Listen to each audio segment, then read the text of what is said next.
할렐루야, 우지한 전도사입니다. 야곱은 외삼촌 라반의 땅으로 되돌아갈 수도 없고 그렇다고 자신을 죽일지도 모르는 형 에서가 있는 땅으로 갈 수도 없는 인생의 막다른 골목에 처했습니다. 그러나 하나님의 은혜는 막다른 인생의 골목에서 만나게 됩니다. 하나님을 의지하기보다 인간적인 방법으로 위기를 모면하고자 하는 야곱은 약복강가에 홀로 남아 자신의 이름처럼 하나님 발꿈치를 잡고 절대 놓지 않은 믿음을 가지고 기도합니다. 하나님과 밤이 맞도록 씨름하면서 야곱이란 이름에서 하나님과 싸워 이긴 자라는 뜻의 이스라엘이란 이름으로 바뀌어집니다. 과연 사람이 하나님과 싸워 이길 수 있을까요? 또한 하나님을 보고 살 자가 없다고 성경은 기록하고 있습니다. 그런데 야곱은 하나님을 대면하여 보았으나 생명이 보존되었습니다. 어떻게 이럴 수가 있을까요? 야곱은 에서를 피해 도망갈 때 베들이 하나님을 만났었고 오늘은 에서를 만나러 가는 약복강가에서 분이엘의 하나님을 만납니다. 오늘은 분이엘의 기원으로 성경을 배워요. 오 전도사와 함께 하시겠습니다. 야곱은 홀로 남았더니 어떤 사람이 날이 새도록 야곱과 씨름하다가 어떤 사람에 대해서 야곱은 그를 30절에 내가 하나님을 대면하여 보았으나 생명이 보존되었다라고 하나님이라 불렀지만 성육신 이전에 그리스도를 보는 것이 무난하다고 성경학자들은 말합니다. 그때까지도 야곱은 자기가 씨름하는 자가 누군지 몰랐습니다. 둘이 밤새도록 밀고 당기는데 야곱의 고집이 얼마나 센지 날이 셀 때까지 양보하지 않았습니다.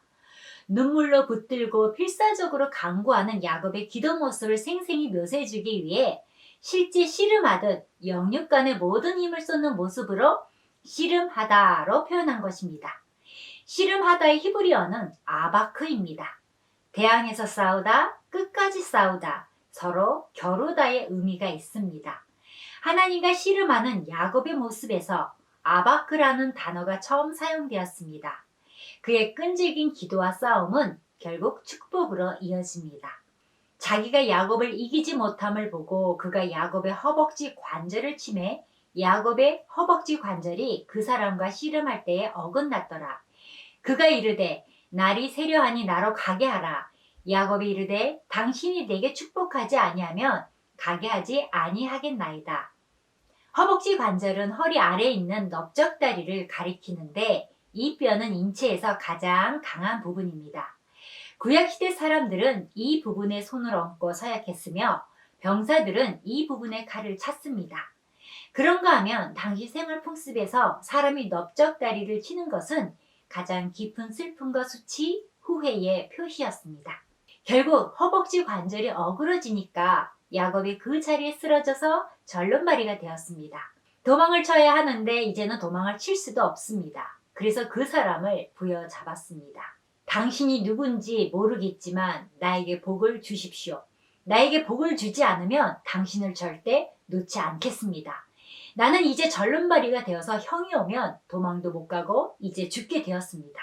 즉 이것은 바울의 고백처럼 약할 때 강해진다는 역설적 진리를 예표한 사건이라 할 수 있습니다.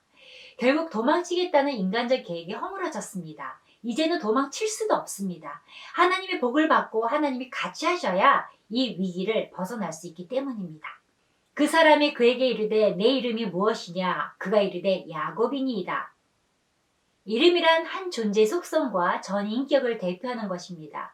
이름은 한 사람의 존재, 삶, 일생을 대변합니다. 바로 그 사람 자체라고까지 말할 수 있습니다. 야곱이라는 말은 속이는 자, 빼앗는 자, 발꿈치 잡는 자인 것입니다. 이름치고는 좋지 않은 이름입니다. 야곱은 자신의 이름처럼 하나님의 발꿈치를 잡고 절대 놓지 않으려고 하는 믿음을 갖는 것입니다. 그가 이르되 내 이름을 다시는 야곱이라 부를 것이 아니요 이스라엘이라 부를 것이니 이는 내가 하나님과 및 사람들과 겨루 이겼음이니라. 야곱이라는 이름을 이스라엘로 바꾸었습니다. 야곱의 이름이 이스라엘로 바뀌었다는 것은 야곱의 인격과 운명의 변화가 생겼음을 의미합니다.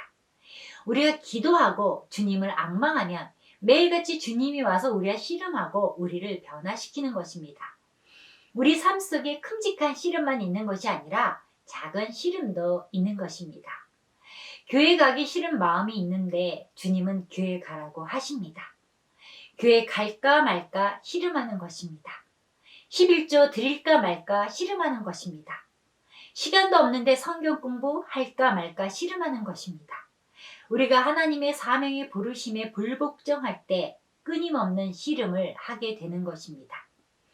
이스라엘이란 하나님이 통치하신다는 뜻도 있으나 대체로 하나님과 씨름하여 이긴 자란 뜻으로 이해됩니다. 야곱은 그 이름이 사기꾼에서 하나님과 씨름하여 이긴 자로 변한 것입니다. 여기에 보십시오. 분명히 하나님과 씨름하여 야곱이 졌는데 그러나 하나님은 이긴 자라고 말씀해 주셨습니다. 어떤 사람이 야곱을 이기지 못했다는 것은 무슨 의미가 있을까요? 어떤 사람은 하나님인데 사람인 야곱에게 이기지 못했다고 할까요? 여러분, 자식 이기는 부모 없다는 말 들어보셨지요? 아마도 체험하신 분도 있으실 것입니다. 아빠 아들이 팔씨름합니다. 누가 이기겠습니까? 이건 하나마나 보나마나 아빠가 이기지요. 그런데 왜 합니까? 아들이 하자고 하니까 할 수 있지만 대부분 아빠가 져준 척합니다. 그리고 와, 우리 아들이 이겼네 라고 말합니다. 혹시 기를 쓰고 이기려고 하는 아빠가 있다면 진짜 철이 안 든 부모지요. 아들을 울려서 뭐가 좋겠습니까? 진정한 부모는 자식을 이기지 않습니다. 왜요? 사랑하기 때문입니다. 하나님과 씨름해서 자기 고집대로 이기면 하나님이 도와주실 수 없습니다. 그는 하나님과 씨름해서 항복하고 패배하면 하나님이 붙들어 도와주심으로 이 세상살이에 이긴 자가 되어버리는 것입니다. 야곱은 하나님과 씨름해서 패함으로 이긴 자가 된 것입니다. 하나님과 씨름해서 져야 이기는 것입니다. 자기 고집과 끼로 이기면 계속 야곱입니다. 지면 이스라엘이 되는 것입니다. 깨어져서 항복하면 이스라엘이 되고 그 다음에는 하나님이 같이 하시는 사람이 되는 것입니다. 예수님도 우리들의 영혼 구원을 위하여 져주셨습니다. 하나님은 충분히 누구든지 이길 수 있는 분입니다. 그런데 이기지 못했다고 했습니다.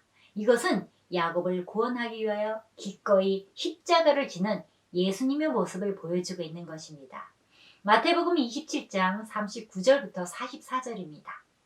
지나가는 자들은 자기 머리를 흔들며 예수를 모욕하여 이르되 성전을 헐고 사흘에 짓는 자여, 내가 만일 하나님의 아들이어든 자기를 구원하고 십자가에서 내려오라 하며, 그와 같이 대제사장들도 서기관들과 장로들과 함께 희롱하여 이르되 그가 남은 구원하였으되 자기는 구원할 수 없도다. 그가 이스라엘의 왕이로다. 지금 십자가에서 내려올지어다. 그리하면 우리가 믿겠노라. 그가 하나님을 신뢰하니 하나님이 원하시면 이제 그를 구원하실지라. 그의 말이 나는 하나님의 아들이라 하였도다 하며 함께 십자가에 못 박힌 강도들도 이와 같이 욕하더라. 예수님은 내가 이스라엘의 왕이로다 하고 십자가에서 내려올 수 있었습니다. 그러나 우리 때문에 십자가에 달렸습니다. 우리를 위하여 사랑하시기 때문에 십자가를 지기 위하여 져주신 것입니다. 빌라도도 군병들도 다 이길 수 있는 분입니다. 그러나 그 권세를 사용하지 않으시고 십자가를 지신 것입니다. 우리를 사랑하시기 때문에 예수님께서 십자가를 지심으로 우리가 죽지 않고 하나님을 뵐 수 있게 된 것입니다.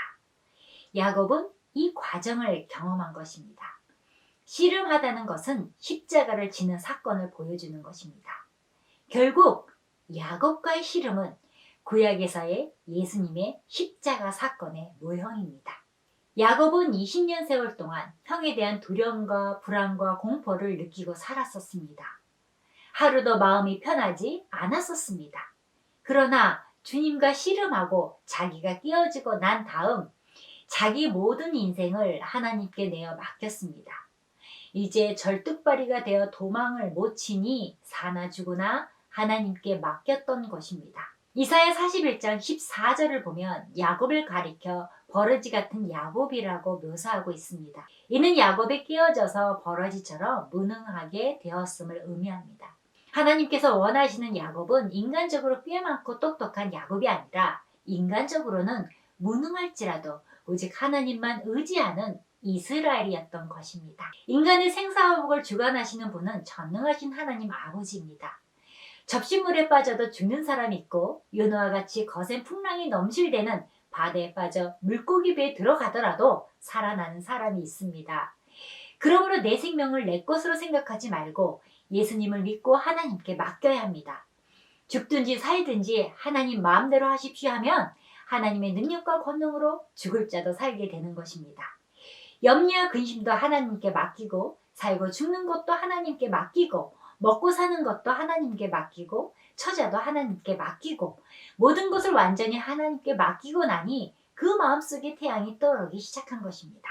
그러므로 야곱이 그곳 이름을 브니엘이라 하였으니 그가 이르기를 내가 하나님과 대면하여 보았으나 내 생명이 보존되었다 함이더라. 브니엘은 베델의 사건 이후 야곱이 두 번째로 하나님을 만난 장소인데 야곱은 하나님을 만난 곳마다 자신의 신앙 고백을 담아 그 장소의 이름을 지었습니다. 그래서 이 뜻깊은 장소를 기념하기 위해 그곳의 지명을 브니엘이라 칭한 것입니다. 브니엘이란 하나님의 얼굴이란 뜻입니다. 우리가 사람을 바라볼 때 어디를 보아야 할까요? 어깨, 손, 목, 허리, 발바닥, 얼굴을 보시기 바랍니다. 그래야 누구인지 정확히 알 수 있듯이 하나님의 얼굴을 보아야 합니다. 그런데 출애굽기 33장 20절을 보시면 하나님을 보고 살 자가 없다고 성경은 기록하고 있습니다. 또 이르시되 내가 내 얼굴을 보지 못하리니 나를 보고 살 자가 없음이니라. 야곱의 고백은 하나님과 대면하여 보았으나 생명이 보존되었다고 고백하고 있는 것입니다. 왜일까요? 야곱과 씨름한 어떤 사람이 구약에 나타난 예수 그리스도라고 말씀드렸습니다. 야곱이 성자 하나님을 만났기 때문에 죽지 아니한 것입니다. 이것이 브니엘의 은혜입니다. 브니엘의 단계는 하나님의 얼굴을 보고도 죽지 않는 단계입니다. 우리 죄인들은 예수 그리스도를 통하지 아니하고는 결코 성부 하나님을 볼 수 없습니다. 예수 그리스도를 믿음으로 말미암아 의인으로 하나님 앞에 설 수 있다는 것이었습니다. 예수님이 하나님 나라로 가는 길이요 하나님을 만나는 길인 것입니다. 왜냐하면 예수님을 통하여 우리가 하나님과 화목되기 때문입니다. 창세기 33장 10절에 보시면 야곱이 이르되 그렇지 아니하니이다. 내가 형님의 눈앞에서 은혜를 입었사오면 청하건대 내 손에서 이 예물을 받으소서. 내가 형님의 얼굴을 배운즉 하나님의 얼굴을 본 것 같사오며 형님도 나를 기뻐하심이니이다. 야곱은 형 에서를 만날 때 형의 얼굴을 보는 것이 마치 하나님의 얼굴을 보는 것 같다고 고백합니다. 야곱이 형 에서 얼굴을 보는 것이 하나님의 얼굴을 보면 죽는 것과 같이 죽을 수 있다는 두려움으로 차 있었습니다. 그런데 하나님의 얼굴을 보고도 죽지 아니한 것처럼 형 에서의 얼굴을 보고도 죽지 않았다는 고백입니다. 왜요? 그것이 브니엘의 은혜입니다. 브니엘의 단계는 모든 원수가 떠나거나 화해되는 단계입니다. 브니엘은 하나님과 가장 가까이 교제하고 은혜를 체험한 사실을 기념하는 지명입니다. 그가 브니엘을 지날 때에 해가 돋았고 그의 허벅 다리로 말미암아 절었더라. 그가 브니엘을 지날 때에 해가 돋았고 라는 말씀은 무척이나 상징적인 모습이라 할 수 있습니다. 약복 강가에 홀로 남겨졌을 때는 어두운 밤이었지만 이곳에서 하나님을 만나 밤이 맞도록 기도할 때 여명의 새아침이 밝아왔다는 의미입니다. 절망적인 환경 속에서도 브니엘의 하나님을 바라보는 자들에게는 여명의 새아침이 찾아온다는 것입니다. 환난의 밤이 찾아와도 하나님의 얼굴을 바라보며 씨름하는 자에게 여명의 새아침이 주어진다는 겁니다. 그 사람이 야곱의 허벅지 관절에 있는 둔부의 힘줄을 쳤으므로 이스라엘 사람들이 지금까지 허벅지 관절에 있는 둔부의 힘줄을 먹지 아니하더라. 지금도 히브리인들은 피처럼 환도뼈의 큰 힘줄도 약복 강가에서 하나님과의 접촉을 통하여 거룩히 받쳐진 것으로 믿기 때문에 먹지 않고 있습니다. 물론 이것은 성경이 금하는 바가 아니라 히브리인들은 탈무드 등의 이 같은 규례를 두어 엄격히 지키고 있습니다. 마무리합니다. 호세아 12장 3절로 5절 말씀입니다. 야곱은 모태에서 그의 형의 발 뒤꿈치를 잡았고 또 힘으로는 하나님과 겨루되 천사와 겨루 이기고 울며 그에게 강구하였으며 하나님은 베델에서 그를 만나셨고 거기서 우리에게 말씀하셨나니 여호와는 만군의 하나님이시라. 여호와는 그를 기억하게 하는 이름이니라. 이스라엘의 이름의 뜻은 하나님과 씨름하여 이긴 자입니다. 주님은 세상을 이기었다고 말씀하십니다. 이것을 너에게 이름은 너희로 내 안에서 평안을 누리게 하려 함이라. 세상에서는 너희가 환난을 당하나 담대하라. 내가 세상을 이기었노라 하시니라. 따라서 어려울 때 우리 할 일은 하나님의 말씀을 믿고 기도하는 것뿐입니다. 기도는 모든 문제의 최선의 해결책입니다. 씨름하다는 아바크는 아주 간절한 마음으로 붙잡는 것을 의미합니다. 하나님과 영적인 씨름을 하는 그 간절한 기도를 통해 하나님의 얼굴을 보았습니다. 약복 강가에 홀로 남아 밤이 맞도록 씨름한 야곱처럼 우리 인생에서 죽음의 공포와 두려움이 몰려올 때 나를 축복하지 않으면 하나님을 보내드릴 수 없다는 간절한 마음으로 분이엘의 하나님을 만나 하나님이 주시는 축복을 경험할 수 있기를 바랍니다. 분이엘에서 하나님의 얼굴을 뵌 야곱은 모든 것이 변했습니다. 어두웠던 인생의 밤이 청산되고 찬란한 새 아침이 시작되었습니다. 두려움이 변해 기쁨과 환희 새 아침이 되었습니다. 신앙이란 하나님과의 만남입니다. 하나님을 만나야 모든 것이 축복됩니다. 샬롬.